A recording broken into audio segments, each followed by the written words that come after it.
is up, y'all? It is me, Tasha C, and welcome to the Tasha C Show podcast.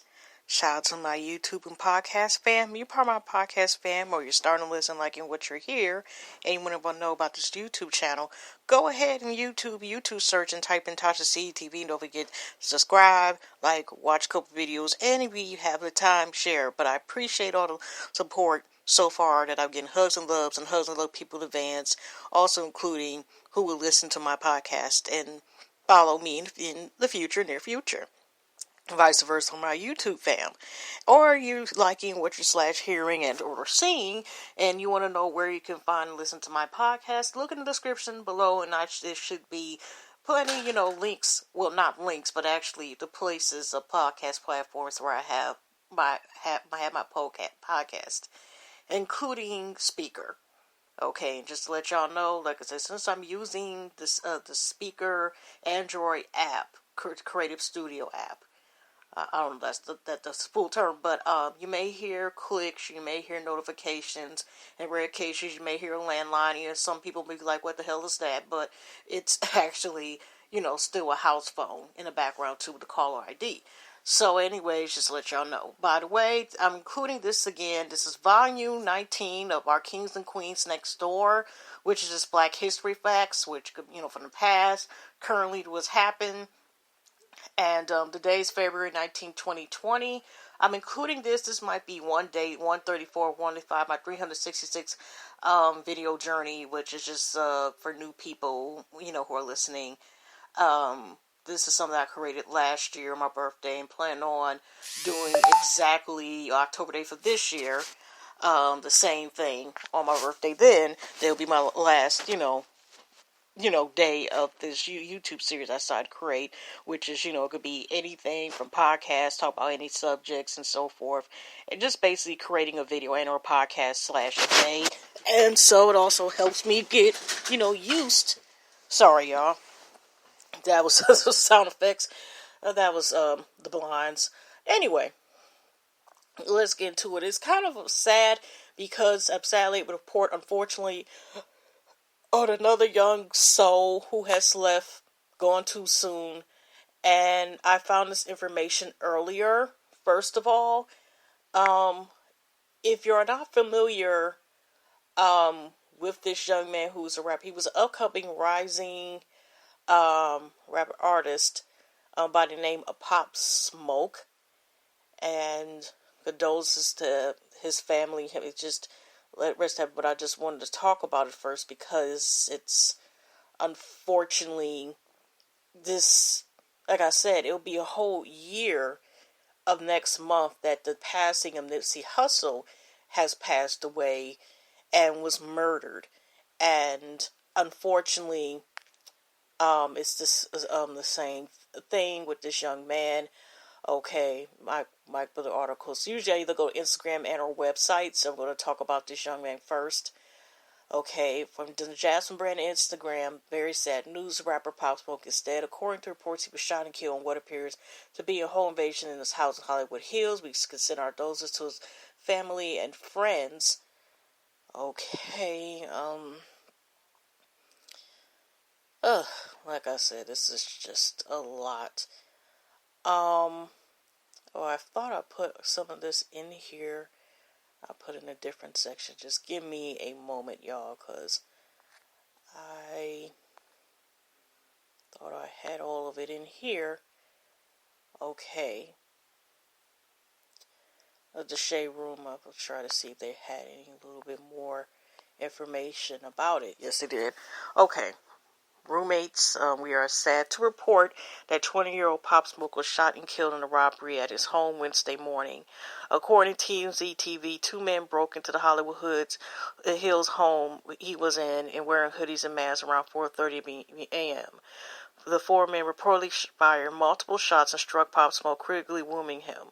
Pop Smoke pronounced dead after he was rushed to Cedars-Sinai Medical Center in West Hollywood. The suspects have not been caught nor identified. There is no word on whether whether or not Pop Smoke was familiar with them. We've seen our condolences. Okay, update. It has been confirmed that the home Pop Smoke belongs to is Real Housewives of Beverly Hills Teddy McCann's husband, Edward Armand, who owns multiple rental properties in Notch Lake area. Oh gosh, this is sad. Trying to see, because I could have sworn I thought it was a little bit more information on him, because I could have sworn, unfortunately, it said there was, okay, yes, I forgot, and Lovely T would have more information on it. I know I'm being a little repetitive, but, she gives, like, a little bit more description. It's just really sad. And, this is only just the second month of 2020. Pop Smoke, an up-and-coming rapper, was shot and killed Wednesday morning in what appears to be a home invasion robbery. The rapper was at a home in Hollywood Hills at 4:30 a.m. when two men wearing hoodies and masks broke into a house. The two men fired multiple shots, striking, critically wounding Pop Smoke. The men were seen fleeing on foot. Pop Smoke was brought to the ambulance to Caesars Sinai Medical Center in West Hollywood, pronounced dead. The suspects had not been caught and thus far not been identified. It's unclear. Okay, if Pop Smoke knew the shooters, one man was placed in handcuffs, but the police determined he was not involved and was released. Pop Smoke released an album back in July. One of the songs was "Welcome to the Party" blew up. It was considered by many the song of the summer. Nicki Minaj did a remix of the song a few months later. He did a song called "Gaddy" with Travis Scott. Pop Smoke was 20. Rest in peace. Oh. I also have found just a little information about Wikipedia and him, and just talk about some of the celebs that are talking about him. It just, unfortunately, this is becoming common, and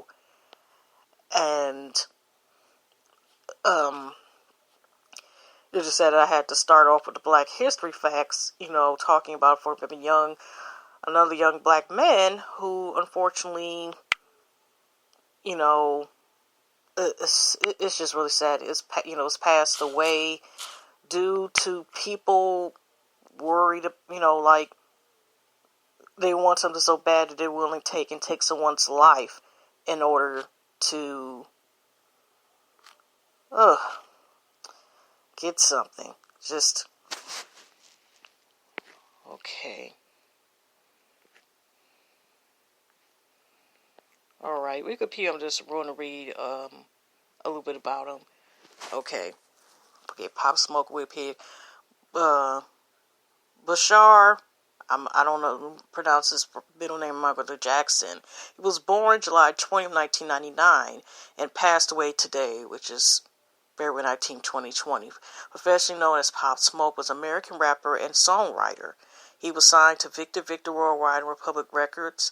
In April 2009, released a song called "Welcome to the Party," the lead single of his debut mixtape, "Meet the Woo," which was released in July 2019. "Welcome to the Party" was made into two remixes featuring Nicki Minaj and Skepta in 2019.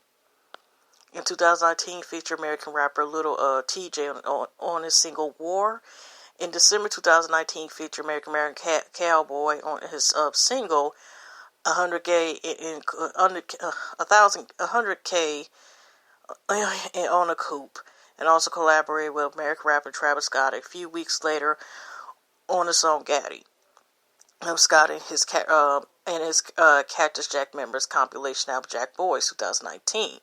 In February 2020, he released his second mixtape, "Meet the Woo 2", containing features from Quavo, Boogie with a Hoodie, People Foreign, and Little TJ. Pop Smoke died February 2020 after being shot during a home invasion. So, y'all can look, because originally he's actually from here. Okay. He was born in Brooklyn, New York, to a Jamaican mother and Parliament Indian father. Got music does or whatever, was hanging around the recorder or stored in radio stations. And you can just read a little bit more information on him. It's just, like I said, it's very sad about his passing. But, excuse me, y'all. A couple people, of course, are sending condolences, including, if you know, it's people like, Chance the Rapper, Nicki Minaj, Um, who else? I'm not looking. Okay, here we go. The Swill Sweetfish, Ludacris, Snoop Dogg, Millie, Safari, Princess DJ. Who's that? So that's not all, but that's just some of the people we're sending condolences about this young man who passed away too soon. Yeah, 50 Cent, Young Ma, uh, Quavo, YG, Tigger. Yeah, they already had Slim Ludacris. So, like I said, I, that I'm sorry I took a lot of minutes about it, but like I said, it was very sad. Also, too, it is my sister-in-law Dell's birthday, so happy birthday. Although it's awkward to bring up. And my cousin's birthday, Betty, is also today. Also on happy birthday list is Cynthia Bailey. If you know, is a famous model, but supermodel. But also, if you watch, say for example, if you look at The Real Housewife in Atlanta, she's been on there for several seasons. Also, there's also congrats. Um, sorry, y'all. I was trying to read the statement. I almost went to a video, but thank God it didn't cut off my recording. Now, if you know about Flex Alexander, who's been an actor and entertainment stuff for several years, and so is the singer-songwriter, entertainer as well, Shanice. For Shanice, for example, I Love Your Smile is a classic song, one of her classic songs. Also, a song called, okay, When I Close My Eyes, Yesterday, and so forth. And Flex Alexander, if you remember, okay, I know this might be, people don't bring this up, but have you ever heard about that little short-lived series called Homeboys Out of Space? 101, so forth, and just several others. I think Flex used to be a rapper too, but today is, I think, their 20th year anniversary, so congrats. Hooks up to their, union and anniversary. And, like I said, it's just, that just took a lot. That was sad. And also, too, y'all, also the living legend, Smokey Robinson's birthday's today. Happy birthday. I'm looking at Soul Extra blog. Happy birthday, Smokey Robinson. Today's a birthday to singer, songwriter, record producer, and former record executive Smokey Robinson. Smokey was also the former founding leader of Miracles. In addition to his writing for his group, Smokey wrote hits for other Motown artists such as The Temptations, Marvin Gaye, Ben Holloway, and more. Name was on the stuff. Okay, she had a name, so wrote. Think Cruising, Better Shop Around, such classics as that. Sorry about that, y'all. Like I said, the notification. And today, also for the Instagram, on Instagram, they said we are Push Black. That's their Instagram name page. Today, we'll state. Many of the original Tuskegee Airmen went on to further pursue careers within the military, including Benjamin Davis Jr., who became the first black general U.S. Air Force, and George Roberts, who became the first black commander of a racially integrated Air Force unit. Okay, and they say today, February 1942.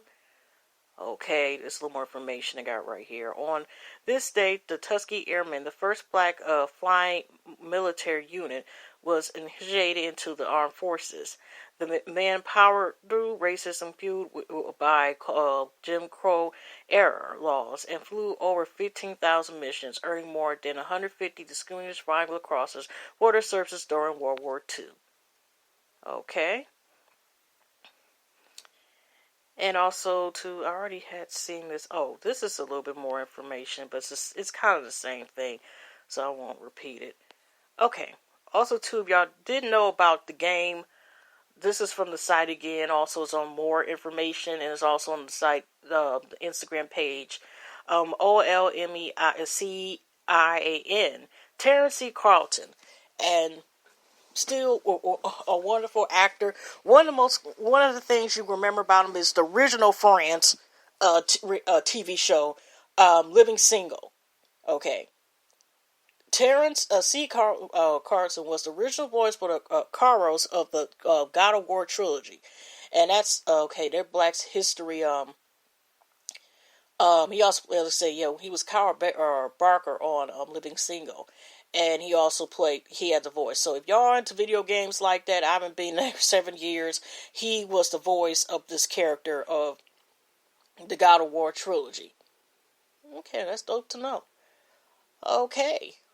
Also, too, let's see here.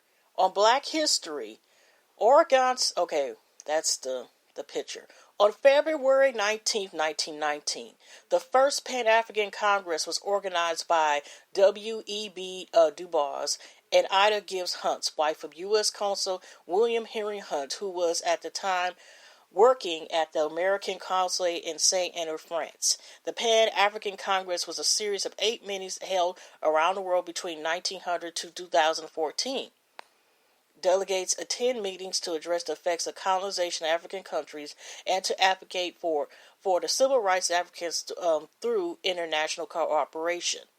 There were 57 delegates representing 15 countries, a smaller number originally attended because British and American governments refused to issue passports to their citizens who had planned on attending. Their main task was petitioning the Versailles Peace Conference held in Paris at that time. Among their demands were that allies should be charged of the administration of former territories in Africa as a condominium on behalf of the Africans who were living there. Africa be granted home rule, and Africans should take part in governing their countries as fast as their development permits until at some specified time in the future. Among the delegates were Isa Kever, Universal Negro Improvement Association, Canis Guadalupe, okay, I guess that's where they're from, Palestinian Senegal, and French Commissioner General of Ministry of Colonies, William Jerinin, Washington, United States. Charles D.B. King, Lyria, Richard R. Wright, Robert Russell Motion. Okay.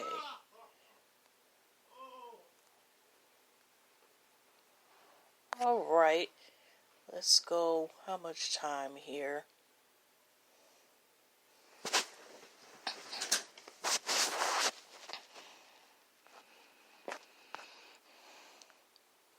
I was waiting for this page to refresh. Sorry about that for the pause. Okay, again from Black History. In 1974, upon Huey Newton fleeing to Cuba, he appointed Elaine Brown as his replacement, thus making her the first chairman of the Black Panther Party.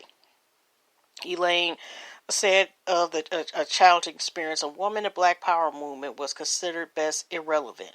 A woman asserting herself was a pariah. If a black woman assumed the role of leadership, she was said to be eroding black manhood, to be hindering the progress of black race. She was an enemy of black people, and I knew I had to muster something mighty to manage the Black Panther Party. Those was her words. Okay.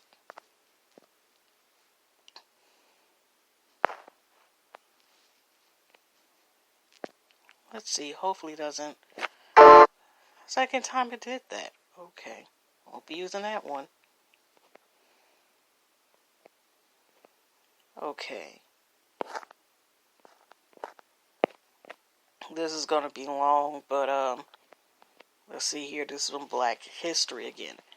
The Mississippi legislature of 1876, the first former Confederate-controlled legislature since the start of the post-Civil War Reconstruction period, successfully campaigned on a promise to restore law and order through harsher penalty of black lawlessness in the state. They were encouraged by the recent success of convict leasing pioneer Evelyn Richardson of the Yazoo Delta region, who in 1868 had entered into a contract with the state to lease prisoners as labor to rebuild his lost cotton fortune. Many legislatures saw the model as a perfect solution. Convict leasing would stimulously provide workers to the state labor-starved employees, earned revenue for depleted state coffers that could not otherwise afford to maintain the state prison, and provide means of controlling the state's recently freed and largely impoverished black majority. One of the new legislature's first acts was to pass the Pig Law, which broadened grain larceny, an offense punishable by up to 5 years in state prison. Oh gosh, to include theft of any farm animal or any property valued at $10 or more. White legislators knew that the law would disproportionately affect the state black citizens, many who remained unemployed and restored to robbing farms to feed themselves and their families. Within 3 years, the number of states' convicts tripled from 272 in 1874 to 1,072 in 1877. Mississippi legislature soon also passed a leasing law authorizing state prisoners to be leased to work outside the penitentiary in building railroads, levees, or in any private labor or employment. You have to go to the comment section to finish this mess. Okay.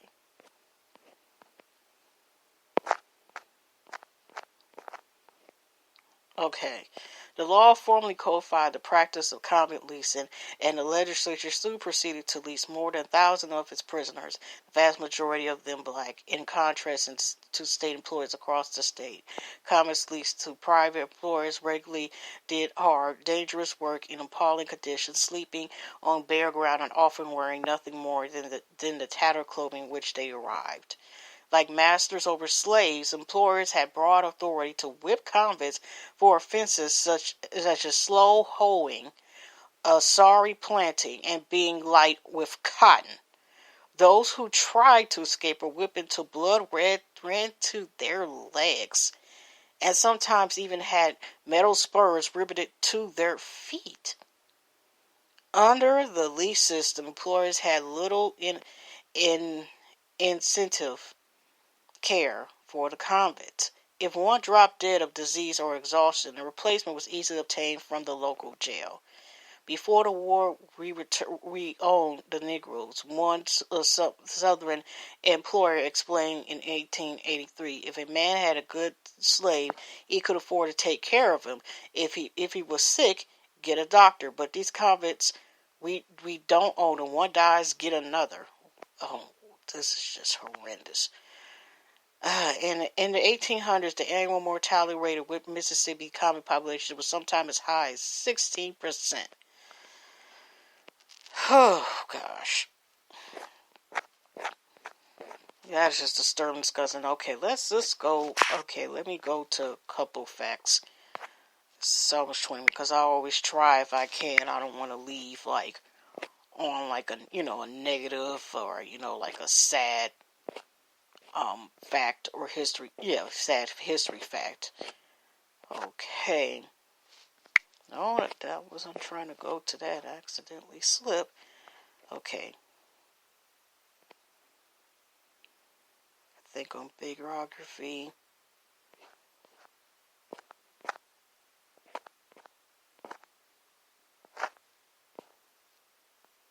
Okay. I think I went too far. Okay, Supreme Court Justice Zach Facts 4. This is 120 little known facts on bibliography.com. And, okay, 64. Supreme Court Justice Thurgood Marshall said that he was punished when Mississippi school by being forced to recite the Constitution, ultimately memorizing. Fact 63. Supreme Court Justice Thurgood Marshall was a classmate of jazz vocalist Cab Calloway, Harlem Renaissance writer Lampson Hughes, and future Ghanaian President Kwame Nkrumah during their studies at Lincoln University. Fact 66. Buffalo Soldiers, a name given by Native American plainsmen, were the all-black regiments created in the U.S. Army beginning in 1866. These soldiers received second-class treatment, were often given the worst military assignments, but had the lowest desertion rate than their white counterparts. More than 20 Buffalo soldiers received the Medal of Honor for their service. The old The oldest living Buffalo soldier, Sergeant Mark Matthews, died at age 111 in 2005 and was buried at the Arlington National Cemetery. Fact 67. The Lowe's Grand Theater on Peachtree Street in Atlanta, Georgia was selected to air the premiere of the film Gone with the Wind in 1939. All of the film's black actors, including including the future Academy Award winner Hattie McDaniel, were barred from attending. Fact 68. George Moreau and Williams Watts were thought to be the first two of African Americans to work as Pony Express riders. Okay, well, we'll finish it with 69. The Pony Express rider George Moore was also a highly skilled stagecoach driver for Presidents Ulysses S. Grant, James Garfield, and Rutherford B. Hayes. Moreau, who was known as the Knight of the Sierras, frequently navigated pastures through the curving Wino Trail in the Yosemite Valley. As a result, Moreau Meadows in Yosemite National Park is named after him. And that is all, people. Hugs and loves. I'll see y'all tomorrow with another podcast. Y'all take care. And see you on the next one.